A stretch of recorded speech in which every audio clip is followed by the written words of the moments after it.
Welcome to the Wodesman podcast, catching up with all things bushcraft, wild camping and the great outdoors.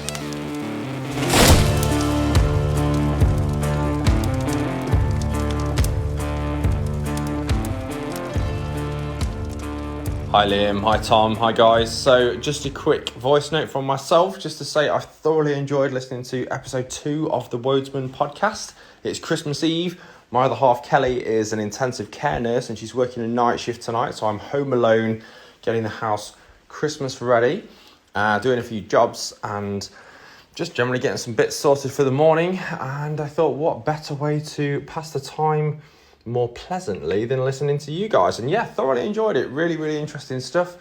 I thoroughly enjoyed the pheasant story and the pigeon story, although I had to cringe at the thought of it being torn to pieces by corgis. Oh, the irony. But yeah, really enjoyed that, guys. Keep up the good work and keep raising that awareness and spreading the message that I completely agree with, in that getting people outside is so important for everyone's health and mental health, and to promote the sustainability of our beautiful environments. All right, guys, take care. Merry Christmas. Well, that was an absolutely lovely message that we received on Christmas Eve, wasn't it? Yeah, absolutely. from someone I actually met on a bushcraft course. Robin, otherwise known as Shire Bushcraft on Instagram, left us that voice note on Christmas Eve to say that he was enjoying the podcast, and it was so good to hear from Robin.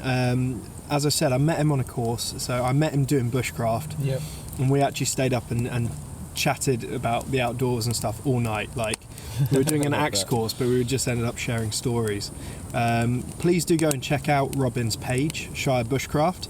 It's really going to be an interesting new venture. He's going to be sharing loads of cool content, and he's running some courses and bushcraft stuff. So yeah, it was so good to hear from him, and obviously, I've never met him and really look forward to doing so. But I think just really nice to hear back from him, and just as a listener, really heartfelt, and thank you for your kind words, Robin. Really appreciate it. And what a good way to start off the podcast as well. Absolutely, and it would be lovely to meet up with you at some point and do a camp with you and maybe get you on an episode. I think that would be really good, because you've got a lot of interest. Robin's really into his archery as well as his bushcraft, so he's got a lot of knowledge that he can bring to the table, and a lot of interests and passions that I think would be really interesting to discuss. Yeah, definitely, especially bowmanship, I guess you could say, in the UK, to do with, obviously we can't hunt with bows over here in the UK, so, and it's something I'm quite passionate about, is bow hunting. Regardless of not being able to do it over here, I see a lot of people over in the States who do it, and I have a big respect for archery. I used to do it as a young child. So did I. And still have a bow, but would be really great to talk to someone who, as an adult, knows a lot about it as well. Absolutely. I mean, we'll probably end up talking about this in the future, but I've got a flat bow as well. I think it's a 45 or 50 pound draw. Really nice bow. It's a beginner's bow, but it always served me quite well. Absolutely. And I used it at an archery club, and it was when I was doing my degree, and unfortunately they were all about competition, whereas for me it was more about learning the ancient art of archery. Yeah, the skill. Absolutely. Yeah. Rather than just focusing on a point on the target. For me it wasn't competition, it was about learning a skill. Yeah. But yeah, hopefully we'll hear from Robin again on the podcast. Just wanted to open with that because that was our first ever voice message that was left for us as the new podcast that we are. Yeah, it was really exciting, actually. It was so exciting, and I just thought it was a little bit of Wodesman history being made there by Robin. So and anyone else who wants to do so, there's always a link in the bottom of the description for the podcast where you can leave us an audio message on Anchor, or feel free to send us one on Instagram as well, and we'll also include that. Really good to hear from you guys and just see what you've got to say about the podcast, and hopefully you're all enjoying it. Absolutely, and even if it's just you want to tell us about some cool trip or something you've done, something you want us to chat about, just leave us the message. We'll play it on the podcast, and it'll just give us something to interact with you guys about. The listener interaction, I think, is a massive part of podcasting. And I think stories are like a big part of bushcraft as well. Sharing stories, sharing campfire tales, which is what this is all about, really. So, what a way to start the new year as well. Absolutely. Well, we're talking about the new year, Liam. Happy New Year! Happy New Year, Tom. It's so good to be out here with you again. Absolutely. First camp of 2022. Feels weird saying 2022. I've only just got used to writing 2021. It's also sort of moulded into a depressing blur, hasn't it, really? It has. But we've managed to get out, which is nice, and done really good things like start this podcast. Absolutely. And we're in a hornbeam, oak, ash, birch, hazel woodland, aren't we? Yep, we thought we'll carry on the trend while we can of doing these podcasts actually live in the woods, basically. Yeah. One take sort of thing, literally just two friends sitting around a camp stove, chatting in the woods. It's great. And talking about camp stoves, actually, it's one of the things that I got for Christmas. I got quite a few gear related things, and I know Tom did too. I did. But I got this Pomoly stove. It's the T1 fast fold. So they're a titanium stove, and if you can imagine the rectangle being like a shoebox, the sides and both ends fold in on top of itself, and the lid then goes down.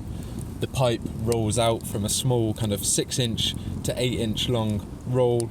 It extends to about 2.5 meters, and then rolls into a much tighter kind of pipe style chimney, and we've got that rocking in the canvas tarps at the moment. Absolutely. It's glowing red. It's beautiful. It's emitting a lovely sort of candling light in here, keeping us nice and warm on a really cold winter's day.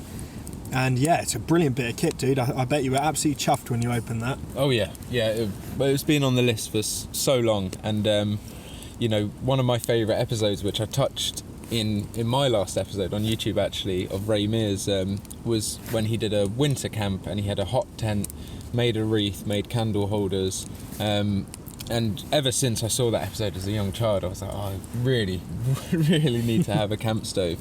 And obviously I'm a big Lavu user. You introduced me to the Lavu. Lavus are great. And yeah, I just think it's going to be perfect, and even in this setup how we've got it now, which is pretty unconventional, would you say? Definitely. Yeah, we'll talk more about how we set up our camp in a bit, but yeah, absolutely, we've sort of just made a sort of hobo shelter out of 2 canvas tarps, and we've got a ridge pole in the middle with the stove. It's great. And it's great. We're closed off on 3 sides. We've got one side open with the fire out in front, and then in the tent we've got a stove, keeping us nice and toasty. So it's a really, really good setup. Yeah, and talking about, I guess, because obviously that's a gift, one that I'm so happy with, but I kind of hesitated on getting one just because of the expense. So obviously my mum and my partner combined together and put together to get that. So that was a really nice gift, and I know you got quite a few nice bits. Yeah, well, I did. Which you brought 1 or 2 bits with you as well, I have. haven't you? I got my grandparents actually. They're really so supportive of my hobbies. Very lucky. They're lovely people, and they bought me an ashen iron carving knife. Beautiful 100mm Sloyd. Absolutely gorgeous work. So ashen iron is the maker on Instagram. Brilliant bit of kit. I can't wait to carve some new spoons for my store with it. It was a great gift from them. Yeah, because you're a big carver, aren't you? So absolutely. It's what I do all the time. that's a tool that will last you through years. And it will years. get so much use. And only get better, really. Yeah, absolutely. It's got 3 different woods stacked on the handle, so it's sort of like Scandinavian style, sort of stacked handle. I love that. Stick tang, really, really cool. Lovely woods, lovely materials, and a forged blade. Have you posted a picture of that on your Instagram? I haven't yet, no. So but I maybe will do so, and then the viewers can definitely check Absolutely. that out, have a little look. And also I've got to kind of say about it, your Thornhill pack is beautiful. So this was actually a birthday gift, because not only are we celebrating a belated Christmas together, Absolutely.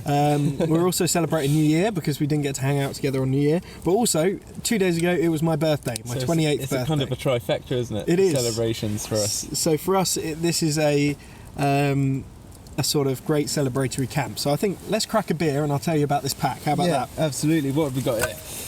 We got Beavertown Gamma Ray American Pale Ale. Good drop. Really, really nice beer this. I first had it in London.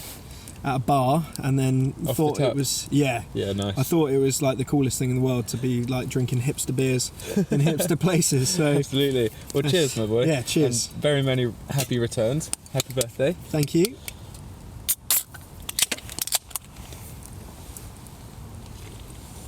A little bit of silence while we sip. That is good though. That is really nice. I hope you listeners can get yourself a beer if you drink. If not, grab yourself an iced tea or something. Tea, coffee, water if you're like me, and don't touch them hot drinks. And yeah, sit back and enjoy the rest of the episode. We got a lot to cover, but let's start with this pack that Liam mentioned. So this was my birthday gift from my partner Emma, and it's a really interesting design. I've never seen anything like it. It's based obviously on a dry bag, because it has the roll top sort of closure system. Yeah, like a snow collar kind of thing. Snow collar, absolutely, really tall snow collar, so a lot of expansion possible with it. Yes. But it's like a day pack, so I brought it as well as my main pack, but it can expand to take enough for an overnighter. It's got lashing points on the side, but the cool thing about it is it melds old and new. Yeah. So Thornhill Ultra Heavy, you've heard us mention him before. He's a brilliant UK-based maker. He makes the tarps we're sitting under right now. Yeah, you discovered him when we were looking for a good canvas tarp. Yeah. Really, a solution to a problem, because obviously a lot of them were made at that time in Spain, incurred a lot of postage and Customs we wanted to find something that ideally was made in the UK, and you really hit the nail on the head with that with Thornhill. He does this thing where he's basically the opposite of ultralight, where he goes, well, clues in the name, ultra heavy, so everything is overbuilt to the max. So my tarp has 4mm veg tan leather tie outs, and they're held on with peened copper rivets, and the same with this pack. It's got veg tan leather, it's got beautiful copper rivets holding it all together, and it's got a wool blanket, felted wool as the shoulder straps, but then attached to 4mm veg tan leather. Yeah, it's not going anywhere. No, this thing is built to survive the apocalypse and then survive the following apocalypse. Yeah. that will honestly go down generations, won't it? Yeah. You know, but it's lovely, like you say, that cross between the modern and new, because the main pack material isn't anything like the leather, is it? It's completely different. Absolutely. So everything up until now I've described has been like a traditional canvas pack.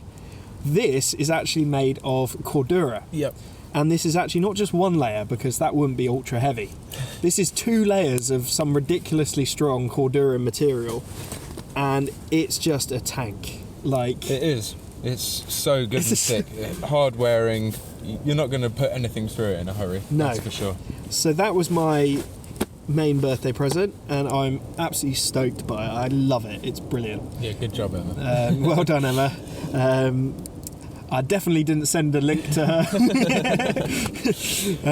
But yeah, that was basically my other bushcraft gifts. I got some airsoft stuff, some shooting stuff, and just some clothing really, but all really, really good stuff, and all will enable me to be outside doing other hobbies and things a lot more in 2022. Yeah, definitely. I mean, I got a really nice little pocket bellows, didn't I?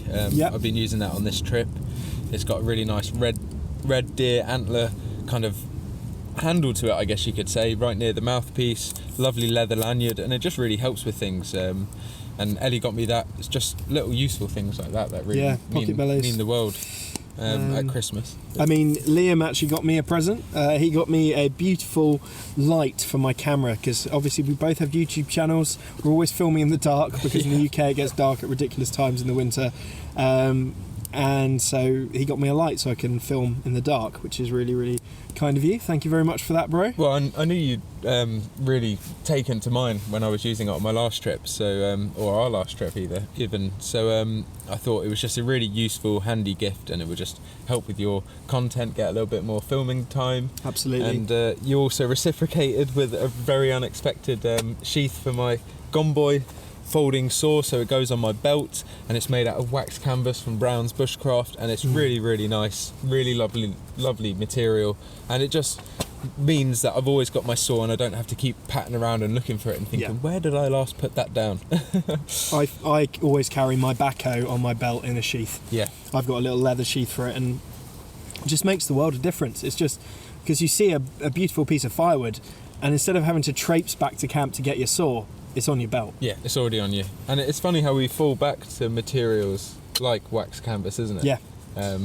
You know, even down to this, it's you know, it's going to protect your blade from water, from rust, from oxidization, and also just Stop you losing it. It's really durable, isn't it, as well? Yeah. You know, you're not gonna get through that anytime soon. And I know if you're anything like me, I put something down, then can't remember where it was 5 seconds before the podcast. I'm scrambling around like, where's my phone? Liam, I've lost my feet. I know, it's one of those things that's always hard to train on, is organisation, and you know, I guess that's where it gets to where if you were on a more serious trip, for example, if we weren't filming and we were actually on an expedition, we'd really make sure that things were in an organised manner. You know, that would be our main priority, rather than what a lot of the time we're doing is content is the priority. We've been getting things to look aesthetic for our Instagrams. We've been filming videos, and we've been recording this podcast for you guys. So there's a lot of technology that is unnecessary weight, and it basically ruins our organisation, because we'll be being creative, we'll be thinking of things and that we want to do. It's like an extra hobby, isn't it? Yeah. Our content stuff that we like to do. And a lot of it takes that spark of the moment, doesn't it? Yeah. You know, you're inspired quickly by something you've seen and you want to capture it on camera, or, you know, note it down to talk about later or something. So Yeah, 100%. And it's, yeah, I think organisation is something everyone can work on. I mean, I like to be organised at camp. I get quite OCD about things being in the wrong place. It's not a bad thing, though. No, and before anyone jumps down my throat, I have actually got some mild OCD, so I'm not just using that as a catch-all term. I like things to be where they're supposed to be, so... Yeah. Which is understandable as well. You don't want to be scrambling around halfway through the night thinking, I remember a few hours ago, somewhere around this area. I'd rather just... like your bits box, you know, all of your cutlery's in that area, your fire lighting kit, cordage, lighting, health kit, everything you need. Everything. Survival kit. Yeah, survival kit, even cooking oil, literally everything in one pouch. It's a bigger pouch, takes up more room, but actually it's all in one place, it's all organised in sections. You're not scrambling through a bag pocket, are you? No. That's it. It's not just loose in my bag. So I think, organisation, something everyone can work on. I know I can. Like, as much as I try to be organised, as soon as I start getting excited about something, I'll grab something, run out the tent, and go and look at it, and then I'll forget to put it back. And I think that actually is going to be one of my New Year's Bushalutions, is to be a little bit more organised when I'm out at camp. Yeah, 100%. And talking about Bushalutions, that's our kind of catchphrase, I guess, for New Year's resolutions, if you haven't already guessed. And I guess you could say mine would be to try and learn a few more identifiable fungis. It's something that I used to be really up to scratch with on a small scale. The ones I knew really well, and I still do know those ones, but I didn't really progress that learning any further, and it's something I feel like is lacking. And also even the kind of health and safety aspect of kind of bushcraft, you know, the kind of first aid side of things, I think is something people don't focus on enough. And having accidents myself, I know what a position you could be in. Absolutely. I mean, we were only saying earlier, the stove that you talked about, we wore cut-proof gloves, because actually you're folding sheet metal with a really sharp edge. All you need to do is run your hand down it, and you've got a wound that would require stitches. Yeah, you don't want that if you're out on a trip, especially if it's cold and you're at the end of your day thinking the last thing is get the flu rolled up and you've gashed your hand. It would be a bitter end to a good day. Yeah, I mean, we're not miles deep into a wilderness here, but we are deep into a woodland, and there isn't a soul around for a good amount of time. Yeah, so 100%. if we needed to get help, we'd sort of have to self-rescue for a little while. Yeah, let's say if we had to walk to the nearest bit of habitation, it would take us a good 45 minutes to an hour. So you know, it's just not worth risking it, and it's always worth having that first aid kit, and also knowing how to use it. So I think that's my Bushalution, is to a bit more on the fungi knowledge and a bit more on the health and safety / kind of first aid side of things. Yeah, I like that, bro. I mean, because I've got some courses that I'm doing later on in the year, I need to get my first aid qualification back up. So I did it 3 years ago. I did an outdoor first aid course with the school I was at then. Really good course, actually. I'd quite happily do it again. So I'm going to take a course on first aid again in the new year. And so that's also one of mine, is to get my first aid back up. And fungi, I'm interested in. I know some. I know the fire-lighting ones. I know like the polypore, birch polypore, Piptoporus botulinus, Fomus fomentarius, chaga, those sort of things. But I haven't ventured at all into edible fungi. It's just something that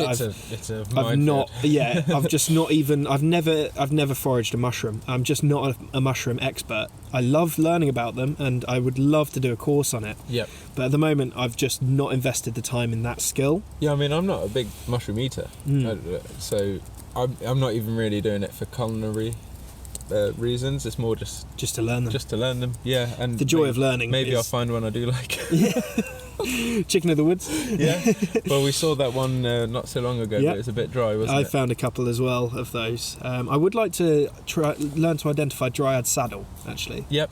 It's quite unique, quite distinctive in the fact that it's got the patterning. Pheasant back, almost. Yeah, almost. Yeah, it looks kind of almost scaly, doesn't it? And it looks kind of like a seat. Yes. Yeah. So it's, but no, it's one I've only ever seen once or twice. Yeah, I've never found it. Another cool one that I found was actually recently was the beefsteak fungi. Right, interesting. And when you cut that, it almost bleeds red. It's, really? Yeah, really amazing. Wow. Looks like a really good rare bit of beef.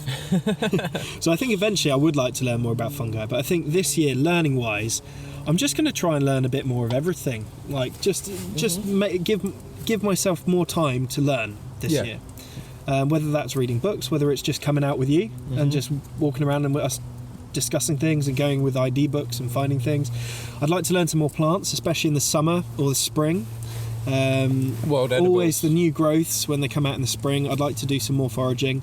But yeah, just actually a really good Bushalution for me. It's just keep up the frequency of going out. Me and you have had loads of camps together recently. We have. I've done I did a course not too long ago as well, and I'd just like to keep this going of actually getting out more frequently. Yeah, I think it's important, and I guess one of our combined Bushalutions, I guess we could say, is to keep focusing on the Wodesman and obviously both of our channels on YouTube, Back Garden Bushcraft and Primal Nomad. But really just try to build this community that we're already starting to get some feedback on, like we had from Robin earlier. Yeah. Just really heartwarming. 100%. I'd love to really focus on getting this going. Same with my campfire carvings, my little store. I'd like to focus on that as well. And that's something you've even me and Tom kind of made the decision that in my last giveaway, which is still running on YouTube, if you want to have a little look and give yourself a chance to enter. But Tom really kindly carved a 3-piece set out of cherry wood, isn't it? Yeah. So I had this really beautiful bit of green cherry, and I've crafted from the same piece a 3 cutlery set designed for bushcraft. So designed for a little possibles pouch. Well, I haven't seen them in person. They're still in my. They're here. They're still in my Helicon Tex pack. Yep. And if you watch Liam's video, you'll be able to see what it is you have a chance to win. But if you would like to have a chance to win something that I've actually made for Liam's channel, please do go enter. You should go and check out Liam's channel anyway. Well, I mean, these carvings from the video you sent me, obviously they're in my pack, and I'm holding off looking at them until we film them tomorrow, because I want to get my initial reaction on camera, because obviously I already know they're works of art. I'm so jealous to be actually giving them away. I'd much prefer you were making them for me. I'll make you one, mate. Not prefer, but I'm really stoked for someone, especially one of our viewers probably as well, to win them. And it's just again testament to your craftsmanship. I think campfire carvings is going to really, really do well for you. It's already taken off quite a bit, hasn't it? So. Yeah, I've made quite a few sales now. Just like to sell to a few more people that I don't know and or haven't met. In the past. But I've had some people buy them to actually use as a learning tool for their own carving. They wanted to have it as a sort of basis for them to then, okay, he's done curves here. Okay, how has he done that? Just to sort of puzzle their own carving. So I think that's a brilliant thing. I'd love the fact that someone bought it as a reference piece for their own learning. Yeah.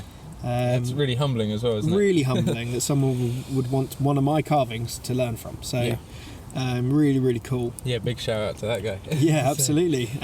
He's got a YouTube channel too, actually. Oh, brilliant. Bushcraft Pad1. He's just hit 7,000 subscribers. Oh, nice. I'll definitely give him a check out. Yeah, so pretty cool. Yeah, and I mean we've obviously come out today primarily to spend time together for Tom's birthday, Christmas, New Year's, like we've spoken about, but also just to enjoy the time of year that it is, because it gives us a good excuse to use some really good and interesting gear, doesn't it? It does. And I think what we wanted the focus today to be on was, we said we were going to touch on New Year, touch on Christmas, all that stuff, and I'd love to hear from you guys what you guys got bushcraft related for Christmas. If you got anything cool, let us know. Yep. If you got any Bushalutions, anything you want to work on in 2022, yeah, share them with us. Share them, please do, because it might be something that we haven't thought about that might really benefit us. Yeah, it'd be really cool if you're listening right now.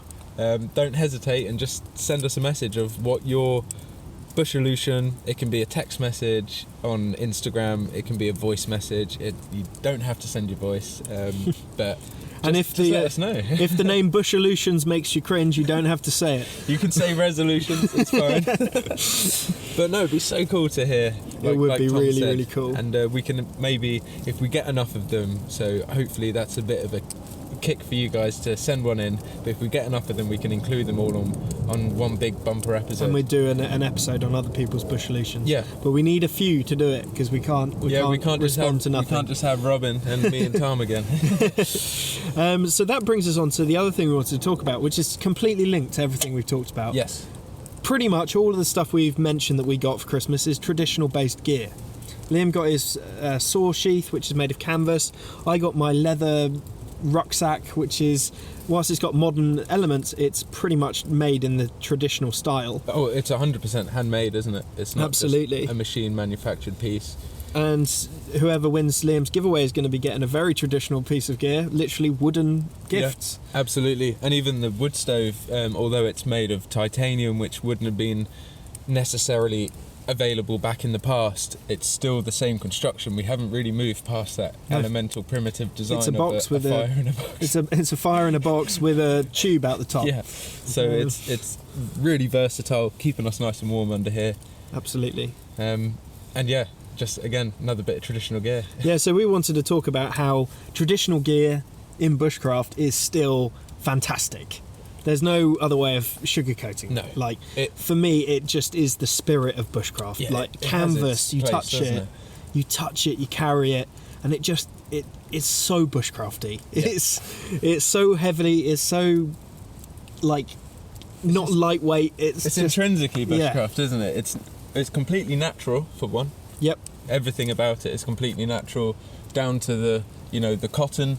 Yep. That would have been originally hand woven into just a sheet and then waxed, oiled. And these are all waxed by hand as well. Yeah, 100%. Wet waxed. And the aesthetic is not. It's just one of the charms, isn't it? Absolutely. To wax canvas, its durability is incredible. Yeah.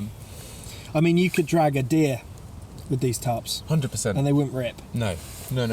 This is really good, thick, good quality material, and it's again fireproof, flame retardant. Which means we're not worried. We've got candles under here. We've got the wood stove fairly near both of our tarps. We don't have a flue protector because we're not in a hot tent. We've got the stove jack going next to the corners of both of our tarps, and they're not melting. They're not going to get holes in. No, they are tough. And traditional canvas gear and any sort of traditional gear, they used it back in the day because it worked. Yeah, because it was heavy duty, hard wearing. It didn't need regular maintenance. Obviously you'd want to reapply a coating every few months or so, especially if you were really just living the outdoor life. But just, you can't really beat heavy duty gear. No. Especially for winter. And I would much rather carry extra weight and know that it's not going to break. Yeah. Well, look at what happened on our last camp. Yeah. I got one small ash piece of ember, a little wafer of paper landed on my tarp, the only bit, and it burnt a hole about the size of a 5p piece. Yep. And it rained. Yeah, and it rained. So I had to really quickly find a plaster in my kit, in my first aid kit, just to cover it over until I could find the patch repair kit that came with the air mattress that I've got. But nevertheless, that isn't an issue to worry about. No. Wax canvas. And obviously we're not going to be stupid and we're not going to like have a bonfire under here, but it's just you can trust it. Yeah. I think that's the key. And well, even the tie outs, you can put a lot more strain on the tie outs, can't you, than you would. They're solid, like saddle leather, like crazy strong. And like Liam, you're kneeling on a hide. Yep, like a goat skin. It might not be modernly, it might not be modern, it might not be fancy, it might not be technologically advanced. I tell you what, it's warm there. But it's warm and it's soft and it works. I'm sorry that I'm stealing it from you. No, that's fine. And this isn't to say that modern gear isn't good. I've got a thermarest back there, ultralight thermarest.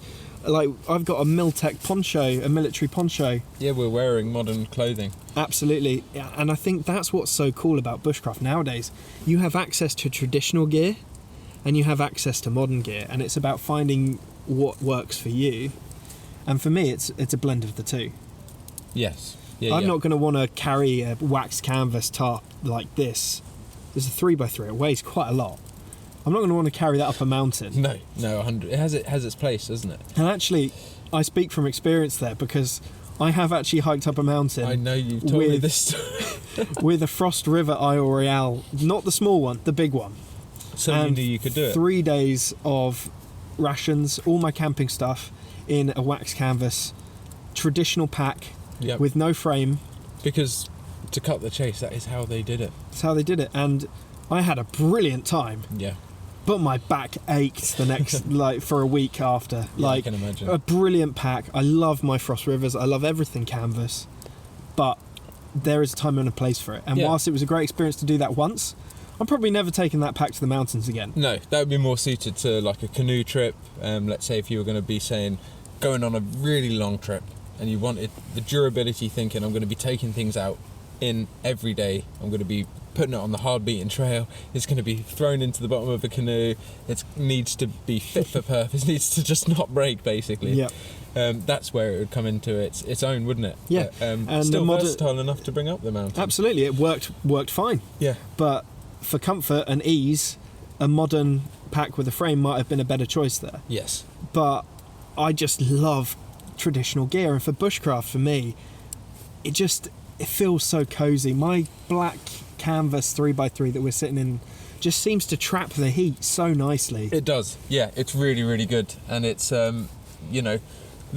again, just gives you that kind of sense of security when you're out here. It's raining ever so slightly at the moment, kind of a mild drizzle, but before it was quite heavy, and we were just sat under here knowing that we're completely covered. Everything of our gear is going to be really nice and dry. We've got all our sleeping gear already out, and it just gives us that peace of mind. And you would have that with a polyester tarp. You would, or a plastic material. I use them all the time. Yeah, I use my DD ultralight one. I love how small it goes because of how light it is. So it's the complete opposite end of the spectrum to my smaller DD, Thornhill Ultra Heavy canvas tarp. But they both have their place, and I wouldn't have brought that one with me. In honesty, I wouldn't have brought my DD with me if I knew I was having my stove, if I knew I was having the candles, and considering the temperature, there's a little bit more of an insulating benefit to having wax canvas well, again. it's so much thicker. Yeah, well, the frost will and lay wax on that as well. The frost will really lay on that, and considering it is a thick material, that to a degree absorbs part of the heat, doesn't it? Yeah. That you're worried about, let's say, with plastics. Can't get them anywhere near a fire. No, absolutely. I think traditional gear is amazing. It's definitely something, if you've never used a canvas tarp or a canvas rucksack, try it. It makes you feel so in touch with your ancestors, and like, not even necessarily ancestors, but like, think about how canvas gear, military used canvas gear up until pretty recently. Yeah, 100%. I'm fairly positive that they probably still do. They're big massive tents, so they have to set up. It probably still are canvas. Oh yeah, for sure. Like wall tents, store tents. Yeah, absolutely. When I'm working courses, we have a big wall tent, big store tent, a military store tent, canvas. Yeah, and we use that as our base. And it's a lot more. How do I say it? Kind of resource friendly. It's not relying on oil. It's not relying on mass Plastics. manufacturing. Thornhill, like for example, all of his scraps go to make, what do they make? Scrap bags. Yeah, they make Little foraging pouches. bags, fire kits. He wastes as little as he possibly can, and I think that's the sort of sustainability that we're going to need going forward. Yeah. And it's commendable that a one-man band like Thornhill is actually really concerned about the environment. And these tarps are made sustainably. They're made to last, so you're not throwing them away every year. Yeah, You're keeping them point forever. I was just about to say, because there's only so many holes a plastic tarp can bear, really. Whereas something like this, number one, isn't going to get a hole. If it does, you can patch it a lot easier. You can just sew a patch onto this and re-wax it, and you're basically back to square one, aren't you? Yeah. So. I think they're really versatile and really have their place, and we're so enjoying it tonight. Absolutely. I would encourage anyone who's never tried a canvas tarp or a canvas pack, give it a try, see if it gives you that sort of happy feeling inside. Pay homage which to your does us. ancestors. Absolutely. But also, if it's not your thing, it's not your thing. Like, there is absolutely nothing wrong with a nylon tarp. A DD tarp did me fine for absolutely years. I still use them all the time. Yeah. My AquaQuest tarps, they work brilliantly. Even my poncho, I could spend a night under this quite happily. Yep. My bivvy is modern. Like, our backpacks are made of Kedora. Yeah. Yours has got a really nice birch frame. Yeah. But still, mainly a modern material. my knife handle, my carter, it's layers of linen pressed into resin. Yeah. And it's worth noting, if our ancestors did have access to this material, or that opportunity of using a better, stronger, quicker to make, so they would have very quickly adopted it. It's why we are where we are. Hey, old Ben, can I offer you a knife handle that's completely stable and doesn't warp in water? Oh no, I like my oak. I like how it rusts. Using the tannins rusts the steel of the metal. And I think that's important though, isn't it? Not being kind of, I guess, snobby about gear in any aspect, or bushcraft in itself. There can be that element to bushcraft which people can get quite uptight about different elements. I think it's and they'll shout you're doing it wrong or you've got the wrong gear, but actually there is no wrong. There's no wrong, really, and as long as you're being safe. Yeah, you're not burning the forest down, and you're not littering. You're not not just chopping down like every live tree around you. Yeah, if you've got respect for your surroundings and for yourself to be safe. Yeah. 100%. I've seen so many people nearly put axes into their legs. Yeah. Like, me included when I started, to be honest. I had a couple of close calls in my first couple of years bushcrafting. Yeah, I have had a more than close call. I've had an impact with an axe. Did you? Yeah, I glanced off the side of a log, and I was wearing chainsaw boots at the time, so quite high top, and it went straight through the side, only the corner. It went in about 5 to 8 mil, something like that, right by my Achilles tendon, and just the corner went in. And Lucky. I felt the kind of impact. A few minutes later I was thinking, wait, my foot feels really, really warm. That turns out it was because of the blood running down it. So I had to have a few stitches, but really, really lucky and close. And that was just a glancing blow from a moment when I was in focus and something drew me out of focus just as I was making the swipe, and I didn't focus in the last bit. And it's that kind of I guess you could say not hesitation, but not focusing. Blasé, being slightly blasé about it. Just that lack of focus, like you say, can cost you. So So I think that's such an important message actually for us to send with this podcast. Is actually if you're enjoying yourself and you're out there getting dirt time and you're having a good time and the woods is benefiting from you being there, not being ruined by it, and you're safe, go for it. Yeah, don't worry about the gear. Like, I'm a sucker for Gucci kit. I love it. I'm a kit nerd. But that is because you're so deeply invested in the bush. You That's it. I live got it. the previous stuff as well. Yeah, So and I would there's never only sell upgrades. it. Yeah. I would never sell it. It's like the pouch I use and the buff that I'm wearing now. It's the same one I had 7 years ago. Yep. This buff has moth holes, fire burns, and I still wore it on the train all the way from my house through London on the underground, looking like a highwayman because of the COVID restrictions, needing a face covering. I was walking past there was some armed police at one of the underground stations I got on today, and I had all my camping gear on. I looked like pretty military because I was axe in the pack, wearing green, and I had this buff on my face as my face covering.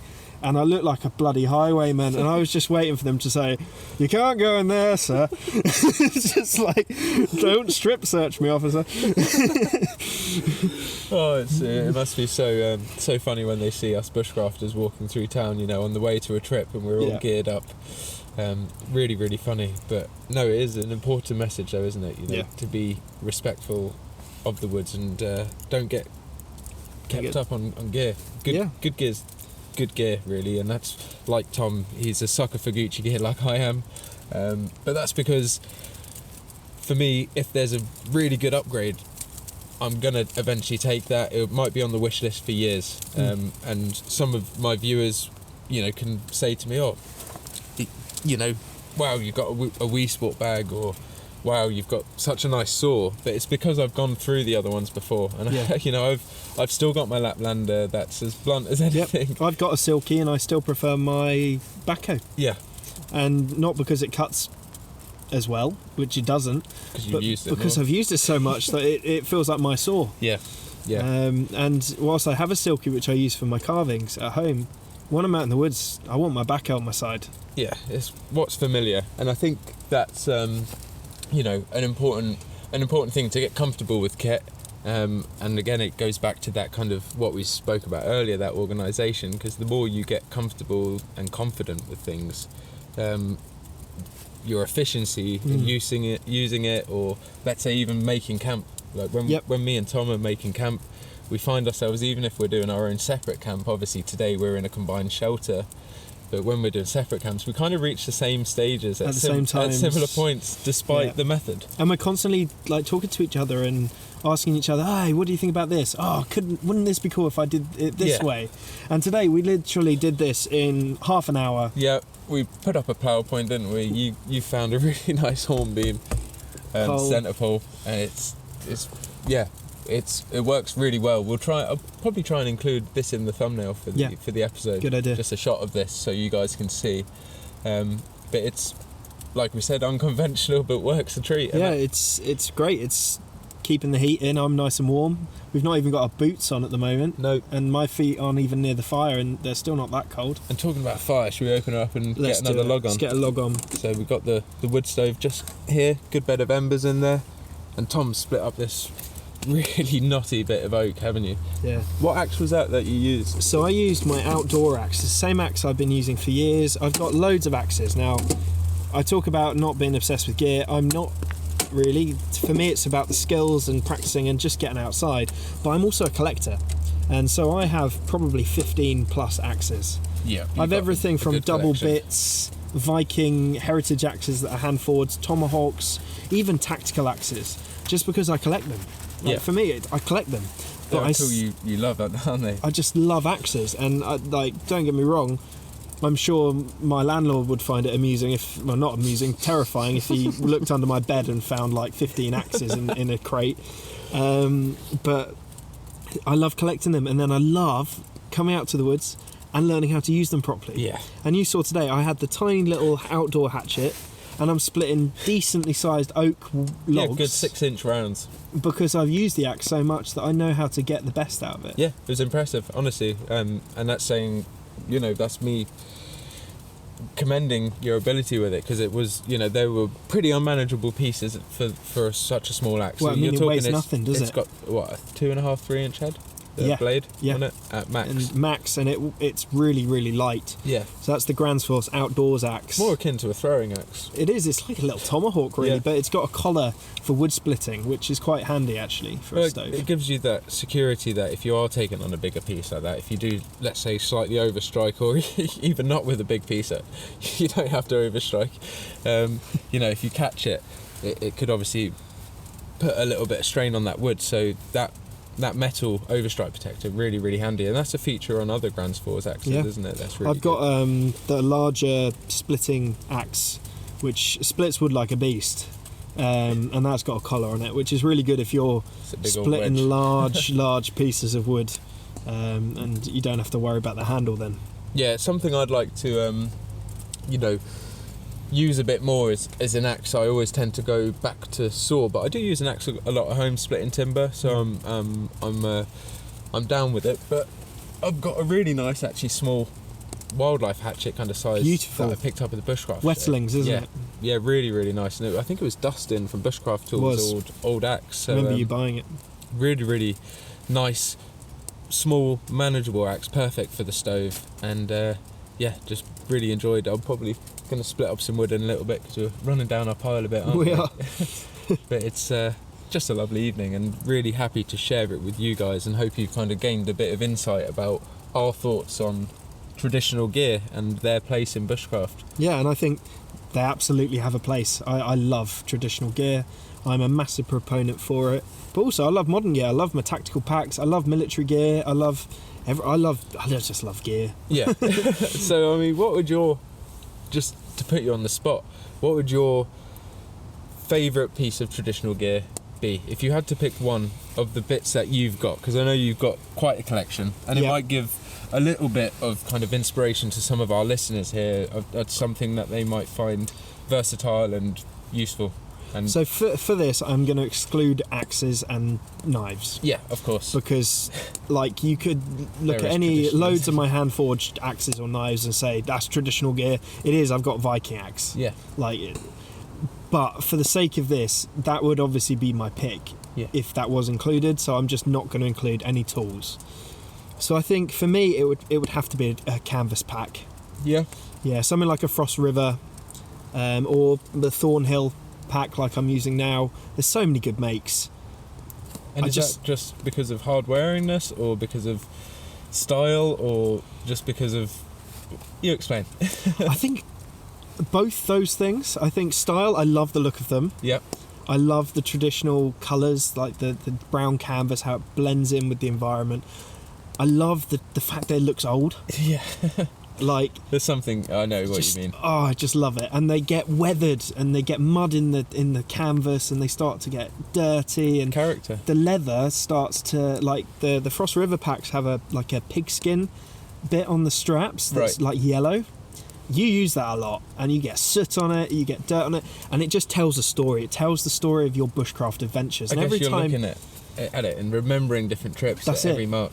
Every time I look at my Frost River Isle Royale, I'm like, I took that up a mountain. I slept in a cave with that. Yeah. Like, it's amazing. Or I took that on my first bushcraft course with Paul Kirtley, or, and it's like, it tells a story, and the gear sort of retains that. Yeah. And because it's a pack that I'll have forever, because it's so heavy duty, I know that I will always look at it and I'll remember that time when I first used it, or that time when I hiked up a mountain and hurt my back because it was so heavy, and things like that. And I think that's why it's so special for me. And I think that's what I would pick. If I could only keep one, it would have to be one of my canvas packs. Probably my Isle Royale Junior. Yeah.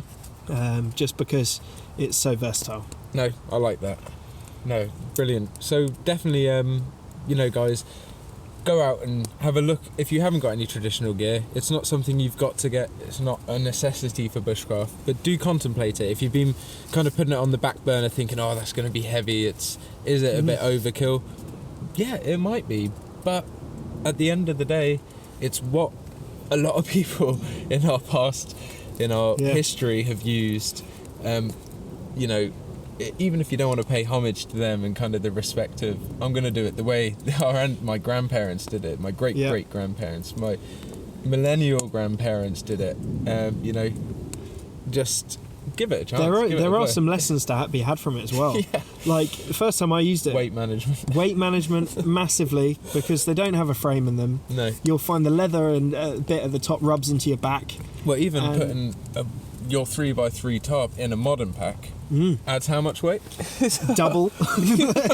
Like as I've mentioned, I came from London today, and I had the tarp, traditional leather and canvas tarp strapped to the outside, coming through Clapham and on the underground, and I was just like laughing to myself, just like I must just look like such a nutter. On the journey. Yeah, I did. I walked like 7,000 steps through London this morning, and like I was like, oh, I can feel it. Yeah, it's so, like Tom said, there's lessons to be learned with it, but you know, they're not lessons that you shouldn't put yourself through. It's good to push yourself sometimes, isn't it? And that's the thing, like if you pack, I know we said that you can't do anything wrong, but you can pack a canvas rucksack wrong. And my water bottle has quite a sharp, not a sharp edge, but it's a military style, so it comes to just like a little cap. Yeah. And if you get that pointing into your back and there's no frame. No. So all you have is a tiny bit of canvas and that thing poking you in the back the whole time you're walking. Yeah. So it's learning how to pack it, weight distribute, and just making sure that you have something. I always put my deer hide at the back of the pack. Yeah, just to give you a bit of buffer. Just to give me a like, not a frame, it's not rigid, but it's like having a cushion. It's funny, I do the same with my chopping board. I've got an oak chopping board that my work colleague made for me. Really, really nice, but I put that down the back of my pack just to give it a bit of rigidity. Love and that. Cushion things. So, definitely good lessons, like you said. That little bottle cap you do not want poking in your back. No. So it's, again, akin to just trying different things out. I think that's one of the joys for me about using traditional gear, even down to the hand-forged, blacksmithed fire anchor that TJM Metalworks make. Yep. It's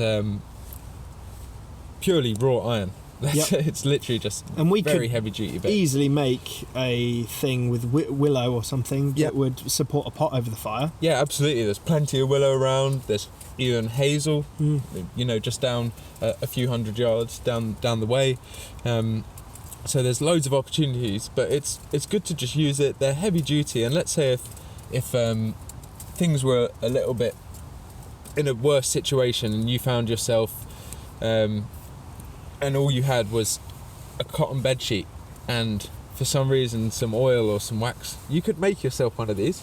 They're not something you can't knock up yourself. They're not going to be to the quality and the craftsmanship that Thornhill's made or other companies make, but let's say if you were in a pinch and you found yourself in a situation, you could knock something like this up, and it's good to have the experience of using one before, because they are a bit different. They're a bit heavier. You have to tighten the ridge a lot more, don't you? Yep, and they're harder to put in. Like, first time I put this up on my own, luckily I had Liam to hold one end while I stuck the pegs in, but like I put one peg in and then go to put the next peg in and it will pull the other peg out of the ground. Yeah. Because they're so much heavier than a nylon tarp. And almost not that kind of stretch give to the degree that plastic can get. You know, you can really pull that to an extreme, can't you? Definitely. Where this you can, but it's a different technique altogether. Yes, absolutely, and you have to make sure your knots are correct so that it doesn't all come tumbling down and you have a blanket fort in no time. Yeah, absolutely. A smouldering, choked up stove. So yeah, that's our thoughts on traditional gear. I think traditional gear is great. It is very expensive nowadays. That's the only downside that I can see. It's it's become a niche, hasn't it? Because it is all handcrafted. Yeah, you're going to pay a premium for a really simple bit of gear. Nowadays, materials may well be cheaper, but labour's a lot more expensive. Where back in, it's completely flip side when you think about it. In any historical relevance, labour was pretty much free, even if they went down the roads of slavery, etc. But materials were the expensive thing. So, like, let's say, back a few hundred years ago, getting silk to England, highly expensive. Nowadays, so much more easier, but it's the actual craftsmanship to turn that end product into something usable that now costs you. So in a way it's hasn't changed, but it's gone the opposite way. Yeah, and I mean, like, for example, my Thornhill tarp we're sitting under now probably cost me 200, something like that. Yep. Which seems expensive when you compare it to a DD tarp, right? 30 quid on Amazon, 40 quid maybe. Yep. They're the same size. They both protect you from the rain. They're The other both one's lighter. comfy and the other one is lighter. Yep.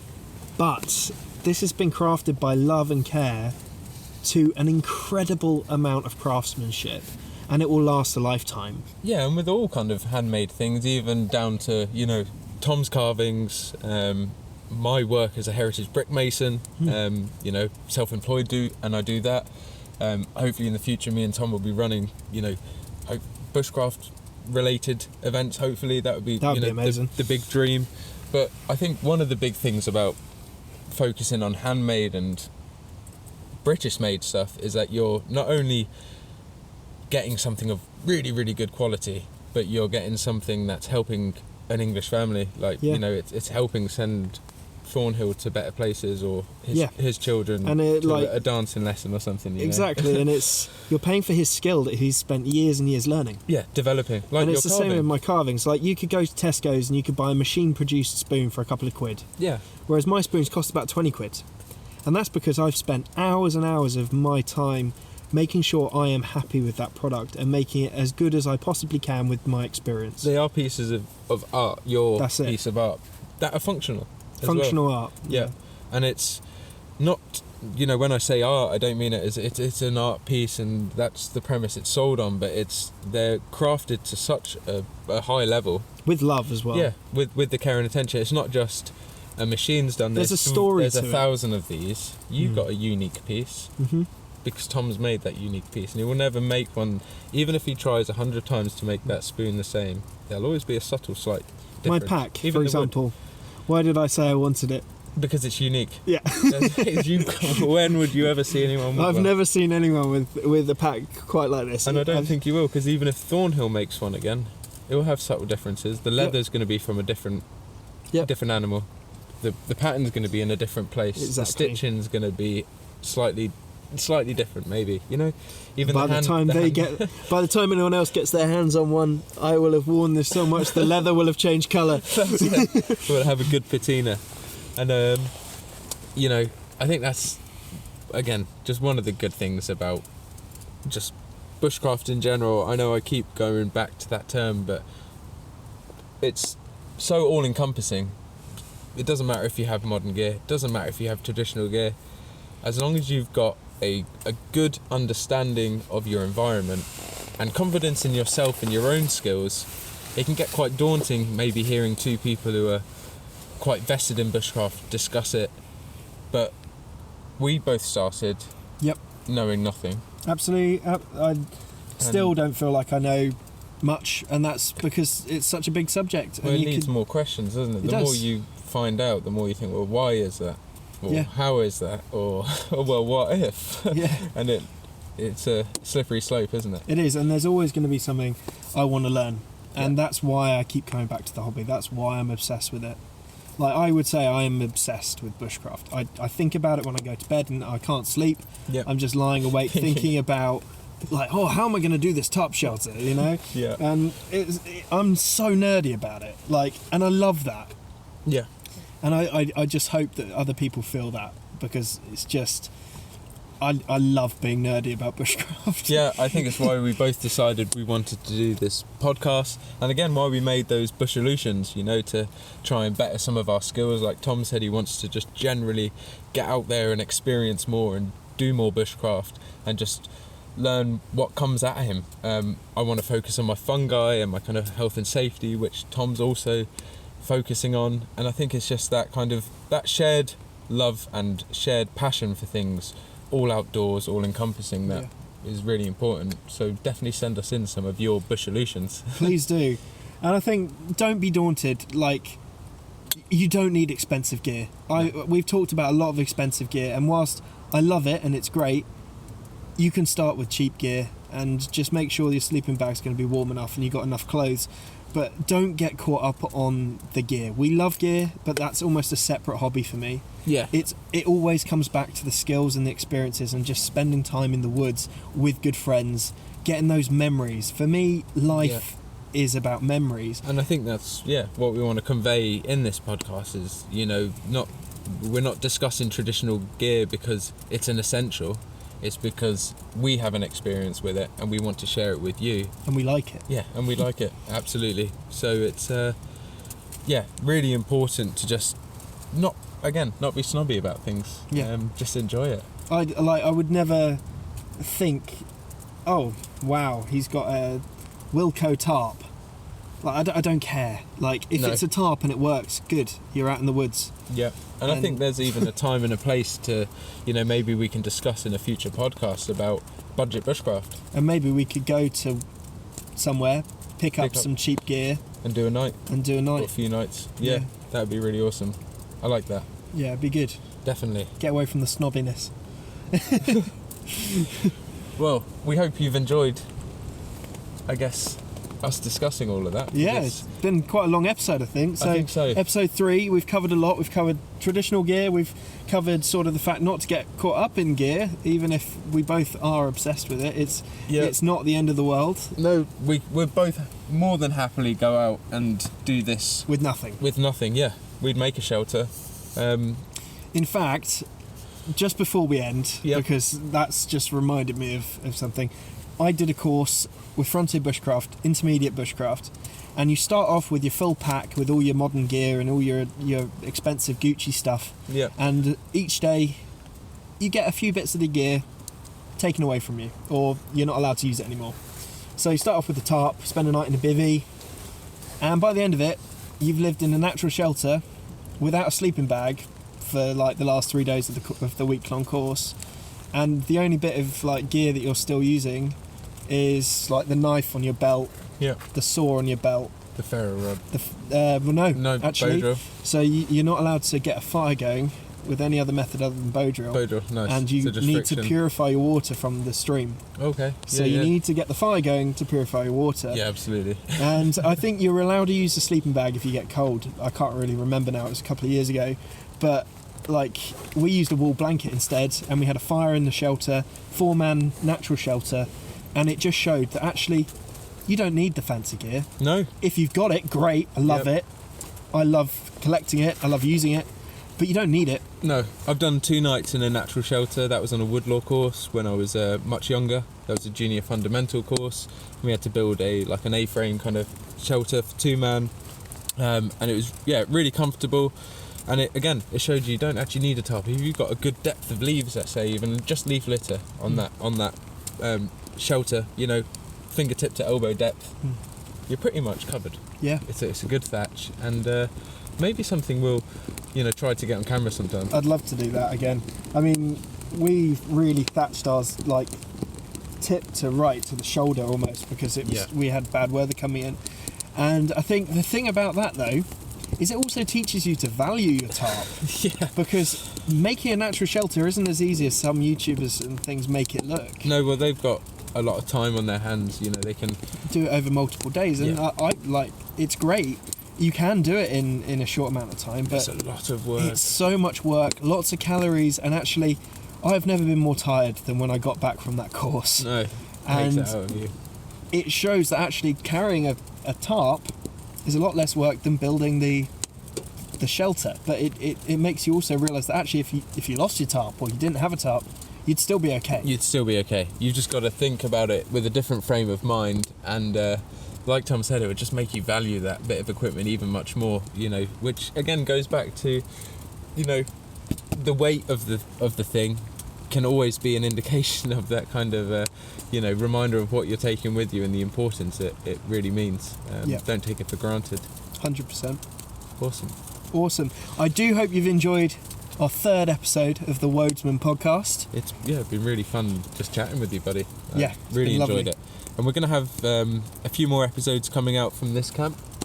We're going to record something, tomorrow, aren't we? Yep. And then we've got probably another episode, so probably in a few episodes there'll be a guest that we're excited to introduce. Absolutely. So definitely keep your eyes peeled for that, but do stay in touch. We're on Instagram. We're now pretty much streaming to all podcast avenues, aren't we? Absolutely, and it really is nice to see the number of people who've been listening to our podcast, and it'd be really lovely to hear from you guys, and I really do encourage you, share your Bushalutions, share what you want to learn, what you're excited for in 2022, share what you think about traditional gear versus modern gear. I'd love to hear if you've got a bit of traditional kit that you absolutely love. really, really would love to hear that, because there's so many different stories that come with it. So don't just tell us about the gear, tell us about the trip that you used it on, or your favourite memory of that. Like Tom was saying about his Frost River Isle Royale up on a mountain, breaking his back with the bottle sticking in. The second day with that pack, we were so tired, we ended up setting up a little bivvy in like a ditch on the side of a mountain, and then it poured with rain and that ditch filled with water. Oh no. But you were okay? We're fine. Good man. We just moved a bit. But let that be a lesson to you. Yeah. So definitely send in any of your stories like that, because we'd love to read them out, and I think it would just be really engaging for everyone else listening as well, to hear different stories. So thanks for listening. Yeah, thanks very much for listening. Check us out on Spotify or your preferred podcast listening platform. And yeah, cheers for checking this out. Have a lovely 2022. Happy New Year, guys. Happy New Year.